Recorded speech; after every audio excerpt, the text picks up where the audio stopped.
Minggu yang lalu kita telah melihat firman Tuhan mengenai penyangkalan diri.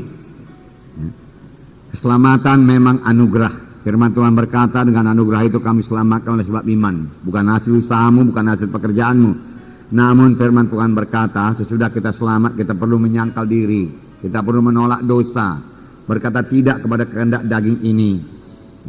Kita tidak bisa mengikut Yesus lalu mengikut kehendak daging, tidak bisa, saudaraku. Untuk itulah gunanya Roh Kudus diberikan, supaya dengan Roh itu kita mematikan perbuatan tubuh ini, supaya kita jangan melakukan kehendak kita, tetapi kita melakukan kehendak Tuhan, supaya kita bisa hidup suci. Firman Tuhan berkata, jikalau kamu hidup menurut kehendak daging, walaupun kamu sudah selamat, sudah lahir baru, kamu akan mati kelak. Sebab ini tertulis dalam buku Roma 8 ayat 13. Yang dituliskan pada sidang Tuhan di Roma yang sudah selamat. Tetapi tinggalkanlah semua kehendak daging, tinggalkanlah semua perkara-perkara lama dalam hidupmu. Firman Tuhan berkata. Dan buku Roma pasal 12 ayat 2 berkata, janganlah kamu menjadi serupa dengan dunia ini. Janganlah kamu serupa dengan dunia ini. Dan firman Tuhan juga berkata, barang siapa mengasihi dunia ini, tidak ada padanya kasih Bapa. Tidak ada padanya kasih Bapa. Jadi kita harus pilih salah satu. Kita mengasihi dunia, lalu tidak ada pada kita kasih Bapa. Kalau kita mengasihi Bapa, kita tidak bisa mengasihi dunia ini. Kalau kita mengasihi Tuhan, tidak bisa bersama-sama dengan mengasihi dunia ini dan segala sesuatu yang dalam dunia ini dan sistem hidup dunia ini. Tidak bisa kita kasihi. Sistem hidup orang dunia ini menikmati hidup. Dan hari Minggu telah kita dengarkan, saudaraku, bahwasanya benih yang jatuh di tanah yang berduri itu, ya, dikatakan bahwa duri itu adalah kenikmatan hidup, ya, menikmati kehendak daging ini, suka akan kemewahan dunia ini. Firman Tuhan berkata itu membunuh benih tersebut sehingga dia tidak berbuah. Oleh sebab itu angkatlah salib, amin saudara, ya. Bahwa orang yang sudah disalib itu dia tidak kepingin dunia. Paulus bisa berkata, dunia telah tersalib bagiku dan aku tersalib bagi dunia. Aku tidak tertarik lagi kepada dunia, dia katakan. Dunia tidak bisa menarik aku lagi. Demikian sebenarnya manusia lama kita yang harus disalibkan sungguh-sungguh. Siaku kita disalibkan sungguh-sungguh, ya.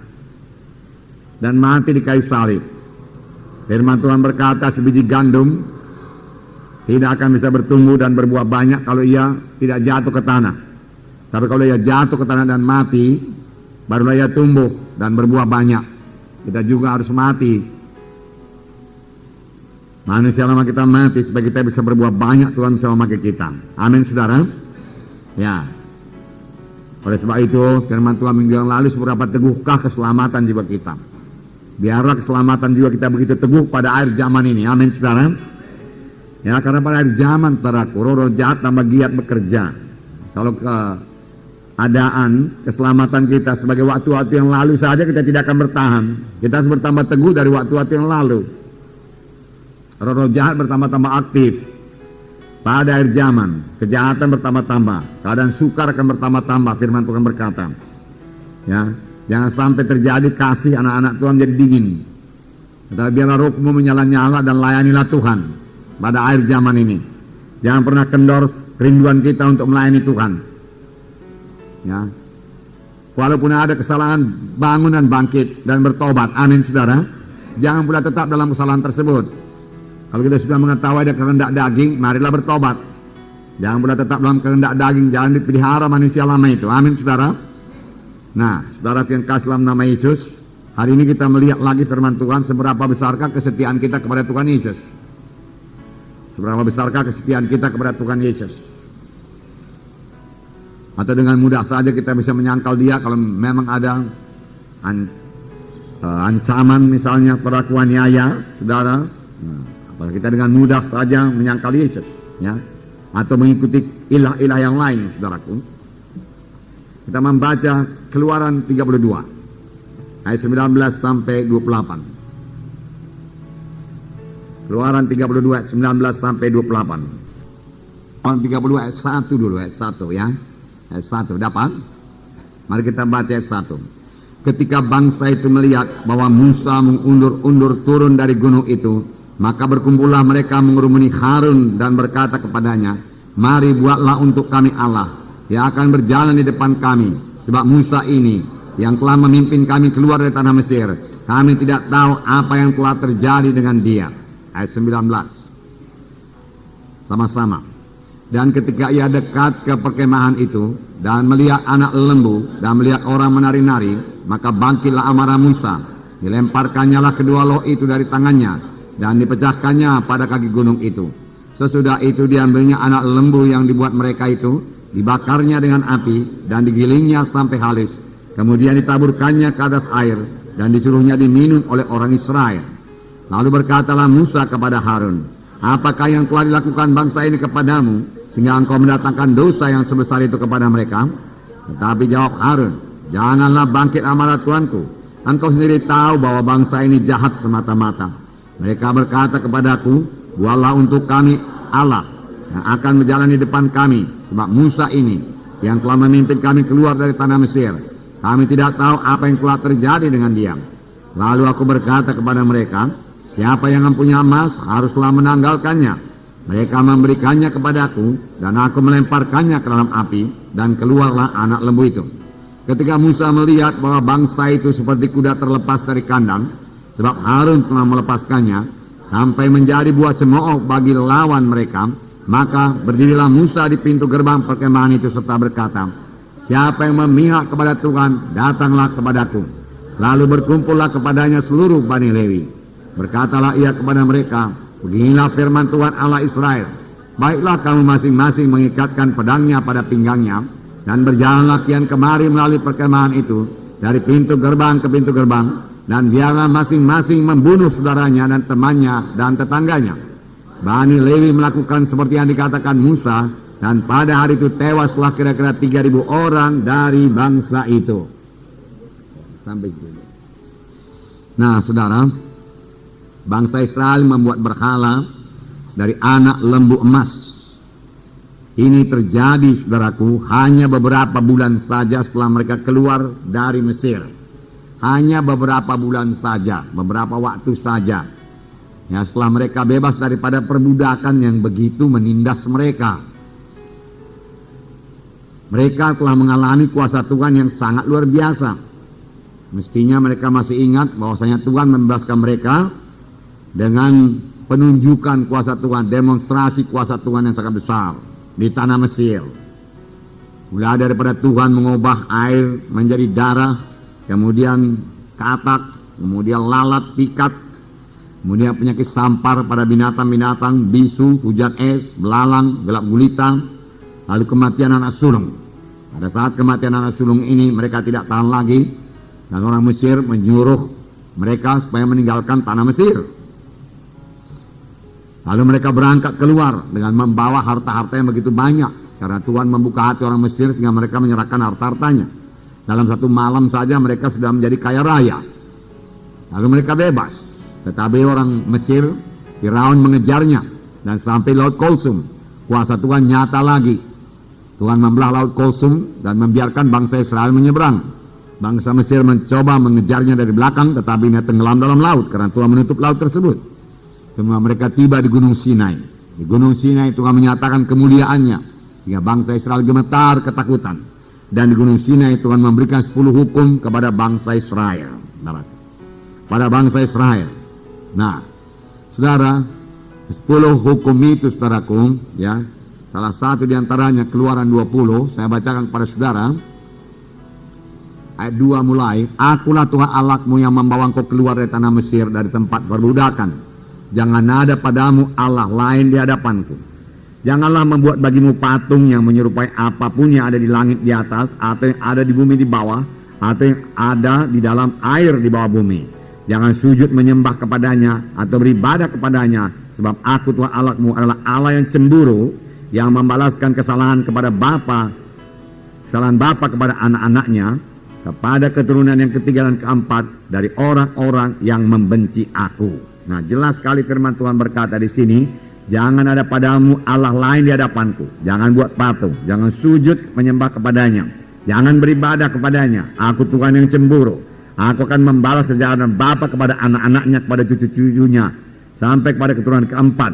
dari orang-orang yang membenci aku. Jadi Tuhan saudaraku, Tuhan yang tegas, ya, yang membalas kesalahan, dia katakan sampai kepada anak cucu, turunan keempat, itu cicit, saudaraku. Nah, saudara yang kekasih dalam nama Yesus, sesudah Tuhan memberikan 10 firman ini dan seterusnya, boleh saudara baca Keluaran 20, lalu Musa naik ke atas gunung, lalu tinggal di sana 40 hari 40 malam lamanya. Musa tidak makan dan juga tidak minum. Firman Tuhan berkata, saudara boleh baca buku Keluaran ini, ya, karena dia berada di hadirat Tuhan. Dia begitu dekat dengan Tuhan. Dia dengar suara Tuhan, dan Tuhan mulai menulis 10 hukum. Tuhan sendiri menulisnya pada kedua loh batu itu. Tangan Tuhan yang menulis itu, saudara. Dan itu sangat baiklah adanya, saudaraku. Nah, tetapi apa yang terjadi kepada bangsa Israel di bawah, saudaraku, yang ditinggalkan Musa?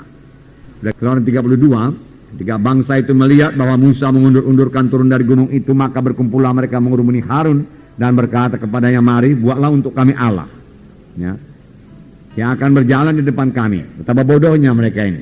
Mereka mau membuat Allah yang akan berjalan di muka kami, dia katakan. Ya, sebab orang yang memimpin kami keluar dari Mesir, Musa, ya, kami tidak tahu apa yang jadi kepadanya.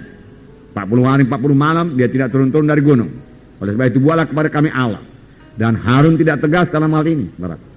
Harun berkata, bukalah perhiasanmu semua, dia katakan, ya. Lalu saudaraku, dituangnya lah perhiasan itu, emas-emas itu semua. Lalu jahitlah anak lembu emas. Dan dia berkata, inilah Allahmu yang melepaskan engkau daripada tanah Mesir, yang menuntun engkau keluar dari tanah Mesir. Besok kita pesta, dia katakan, besok kita hari raya. Lalu mereka pesta pora, saudaraku. Pesta pora penyembahan berhala sama dengan pesta pora penyembahan orang Kanani, ya, disertai dengan segala kenajisan, saudaraku, ya, kedagingan di situ, saudara, ya. Oleh sebab itu Tuhan sangat marah, saudaraku.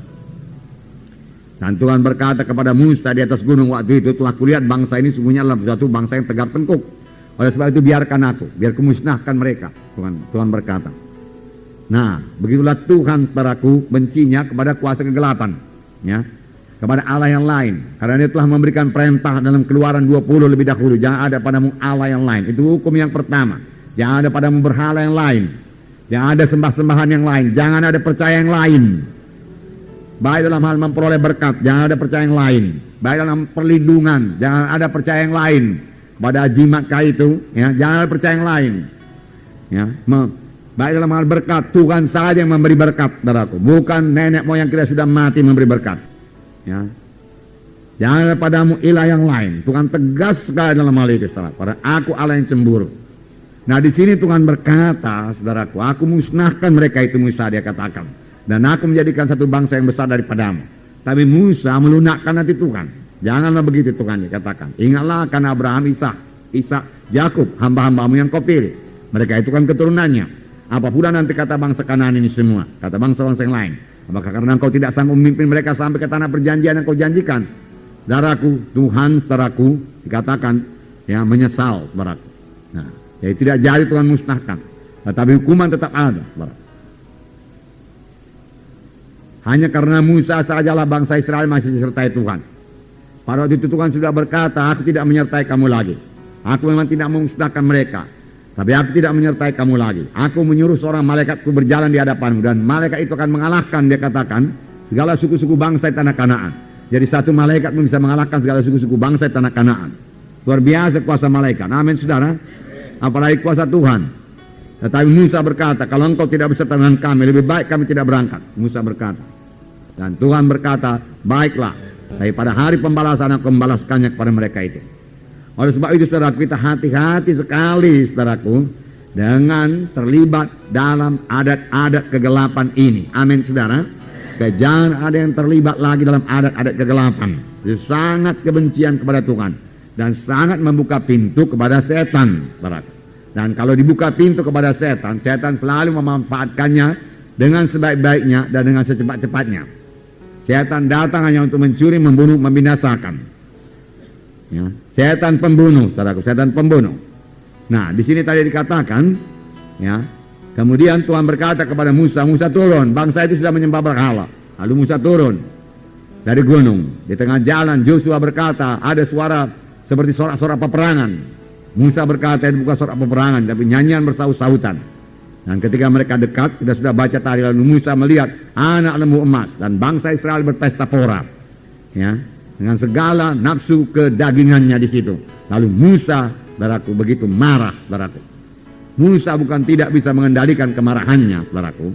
Musa tetap dikuasai oleh Tuhan, saudaraku. Hanya Musa sangat marah kepada dosa, sangat marah kepada dosa, kemarahan yang sangat suci. Ya, sangat marah kepada dosa itu. Sampai 2 lok batu yang diukir oleh Tuhan itu, yang ditulis oleh Tuhan itu, saudaraku, dihancurkannya, saudaraku, dilemparkannya. Dan Musa berkata, saudaraku, ya, bagaimana ini Harun, dia katakan, apa yang lakukan bangsa ini? Harun, saudaraku, menjawab pada Musa, engkau tahu bangsa ini bangsa yang tegar tengkuk, dia katakan. Mereka bertanya, engkau tidak muncul-muncul. Lalu mereka minta Tuhan, minta Allah dibuatkan kepada mereka. Lalu ku minta mereka untuk memberikan kepadaku cincin, segala macam barang-barang emas. Lalu ku lemparkan dalam api, jadilah ini lembu emas, dia katakan. Saudaraku, tentu dia mengukir-ukirnya semua di situ, bukan lemparkan dalam api keluar lembu emas, tidak, saudaraku. Ya, kerja sungguh-sungguh dia itu, saudaraku. Ya. Lalu Musa berkata, siapa yang berada di pihak Tuhan, mari kemari. Bani Lewi datang. Nah, saudara yang kekasih dalam nama Yesus, heran juga saudaraku, ya. Mereka secepat itu, saudaraku, berpaling daripada Tuhan. Beberapa waktu yang lalu mereka masih intim dengan Tuhan, memuji Tuhan, bersorak-sorai, Miriam menyanyi-nyanyi, saudaraku, ya. Kemudian, saudaraku, segera, saudaraku, menyembah berhala, saudara. Tuhan sangat marah, saudaraku. Saudaraku, kita anak-anak Tuhan, dipimpin oleh Roh Kudus, saudaraku. Bukan hanya dibebaskan Tuhan daripada perbudakan Mesir, saudaraku, tetapi dibebaskan Tuhan daripada neraka yang kekal, hukuman yang kekal, saudaraku. Ya. Kita bukannya dibebaskan Tuhan daripada kutuk dosa, saudaraku, penyakit, kelemahan, tetapi dibebaskan Tuhan, saudaraku, dari hukuman neraka yang kekal, saudaraku. Maka sebenarnya kita tidak patut disebut anak-anak Tuhan kalau kita masih ikut dalam adat penyembahan berhala. Apakah itu adat penyembahan berhala? Nanti sebentar kita lihat, saudaraku. Seberapa besarkah kesetiaan kita dalam mengikut Tuhan? Bahkan ada firman Tuhan berkata, jikalau seorang mengasihi bapaknya, ibunya lebih daripada aku, ia tidak layak menjadi pengikutku. Tuhan berkata, Tuhan Yesus harus menjadi nomor 1 dalam hidup kita, saudaraku. Amin, saudara. Nah, Tuhan sekarang ini memang tidak menyuruh kita membunuh dengan pedang, saudaraku. Bahkan Tuhan sendiri, saudaraku, dalam di taman Getsemani, waktu dia ditangkap, Petrus menghunus pedangnya. Tuhan berkata, sarungkan pedangmu, Petrus, karena orang yang memakai pedang akan mati dimakan pedang, saudaraku. Tetapi mengapa ini masih ada dalam Alkitab ini? Supaya kita bisa menetapkan sikap hati kita yang sangat tegas, saudaraku. Supaya kita bisa menyatakan sikap hati kita yang sangat tegas untuk tidak terlibat, saudaraku, dalam segala macam adat kegelapan tersebut. Ya. Tidak ada sangkut paut lagi. Ya.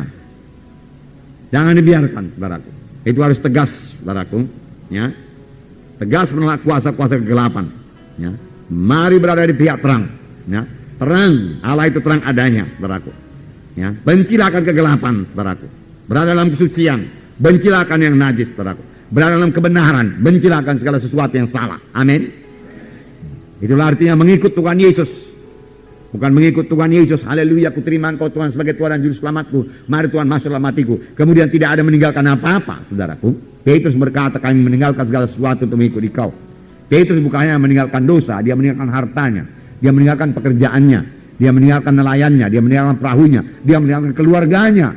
Dia tinggalkan semua untuk mengikut Yesus, saudaraku. Sebenarnya bagi kita yang berkeluarga, Tuhan tidak suruh kita meninggalkan keluarga. Tetapi jangan sampai keluarga kita, kalaupun ada mereka yang tidak percaya kepada Tuhan, menarik kita keluar lagi dari jalan Tuhan. Kita yang menarik mereka masuk pada jalan Tuhan. Amin. Teguh, saudaraku, dalam Tuhan, saudaraku. Apa yang kita tinggalkan dalam mengikut Tuhan? Dosa apa yang kita tinggalkan? Jangan kembali lagi pada dosa tersebut. Lawan dosa itu. Karena Tuhan ada dalam saudara. Roh Kudus ada dalam saudara. Maka saudara sanggup mengalahkan dosa itu. Amin. Haleluya. Beri tepuk tangan yang meriah kepada Tuhan. Inilah kesetiaan yang diminta Tuhan dari anak-anaknya. Tuhan minta kita setia. Kesetiaannya sedemikian rupa lah. Diminta Tuhan dari anak-anaknya. Saya bacakan pada saudara Matius pasal 10 ayat 34 sampai 38. Matius pasal 10 ayat 34. Janganlah kamu menyangka aku datang untuk membawa damai di atas bumi, ya. Aku datang bukan untuk membawa damai, melainkan pedang. Pedang membawa pemisahan, saudara. Ya. Tuhan ini sudah bisa berdamai dengan kuasa-kuasa kegelapan. Dan Tuhan minta kita juga tidak berdamai, tidak kompromi dengan saudara-saudara kita yang masih dalam kegelapan. Kita mengasihi mereka itu, amin saudara. Kita rindu dia selamat. Tetapi kalau kita ikut dia, bukan saja kita tidak selamat, dia pun tidak selamat. Tetapi kalau kita berdiri di atas kebenaran Tuhan, ada kuasa Tuhan pada kita, ya, dan dia melihat satu kehidupan, ya, yang baru ada dalam kita yang tidak dia miliki, saudaraku, kehidupan yang bersekutu indah dengan Tuhan, maka itu bisa menarik dia kepada Tuhan. Amin. Tegas, saudaraku, tegas. Ya. Kemudian, sebab aku datang untuk memisahkan orang dari ayahnya. Apakah anak dengan bapa kalau sama-sama mengikut Tuhan dipisahkan Tuhan? Tidak. Ya, tidak akan dipisahkan Tuhan, diberkati Tuhan malah, saudaraku. Tetapi kalau sang anak mengikut Tuhan, sang bapa mengikut berhala, Tuhan pisahkan, saudaraku. Tuhan pisahkan, mengikut adat kegelapan, Tuhan pisahkan. Anak perempuan dari ibunya, dipisahkan Tuhan, karena tidak sama-sama mau mengikut Tuhan. Ya, satu mau terus memegang berhala, ya, takut-takut kepada famili, takut menyakiti hati famili, ikut-ikut juga cara-cara kegelapan. Ya, saudara barangkali heran mengapa Bani Israel menyembah Baal dan Asitoret.